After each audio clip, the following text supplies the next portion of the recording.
Alors pour commencer, le nom même de l'Afrique.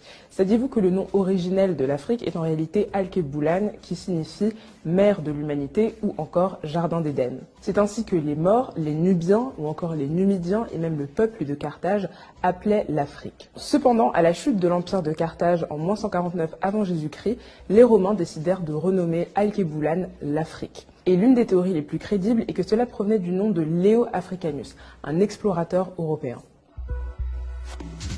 L'Afrique est rarement associée au monde des mathématiques ou encore au monde des sciences. Mais saviez-vous qu'en réalité, les deux premiers outils mathématiques au monde ont été retrouvés au Swaziland, c'est l'os de Lebombo, et entre l'Ouganda et le Zaïre, c'est l'os de Ishango. Ces deux outils ont été créés il y a 35 000 ans. Ce sont les premiers outils d'arithmétique au monde.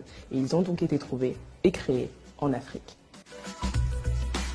On sait tous que l'Afrique est le berceau de l'humanité, surtout depuis la découverte de Lucie en 1974 en Éthiopie. Mais saviez-vous qu'en réalité, c'est le berceau de la vie? L'Afrique est le seul continent sur la planète à réunir à lui tout seul 9 biomes, c'est-à-dire 9 écosystèmes, notamment les savanes, les mangroves, les forêts ou encore les prairies et les déserts. C'est également, bien évidemment, le continent le plus riche en matière de ressources naturelles. Pétrole, or, diamant, aluminium, gaz, graphite, sel, bois, charbon et encore tellement d'autres minerais. En parlant de minerais, parlons du cobalt. La plus grosse réserve de cobalt se trouve en République démocratique du Congo. On y trouve la moitié de la réserve mondiale de cobalt dans ce pays-là. Et savez-vous à quoi sert le cobalt ?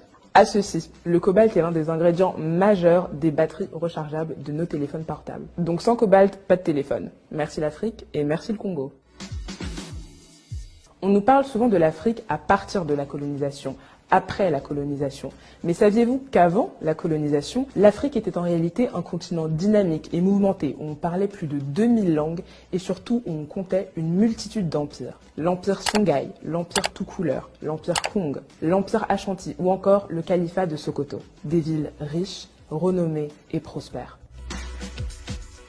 Et justement, en parlant de prospérité, saviez-vous que l'une, si ce n'est pas la première université au monde, a été créée au Mali? C'est l'université de Sankoré, à Tombouctou. Elle a été bâtie au XIVe siècle. Et figurez-vous que c'était une véritable capitale culturelle. Des multitudes de citadelles d'études, des centres d'apprentissage, des académies. On y enseignait des multitudes de matières. Les arts, les sciences, la religion ou encore, bien évidemment, les mathématiques. Cette université, Tombouctou, le Mali, l'Afrique a fortement contribué et participé au développement de l'humanité. Alors à tous ceux qui disent que l'homme africain n'est pas assez entré dans l'histoire. C'est que l'homme africain n'est pas assez entré dans l'histoire. Je n'ai qu'une chose à vous dire. En êtes-vous bien certain ?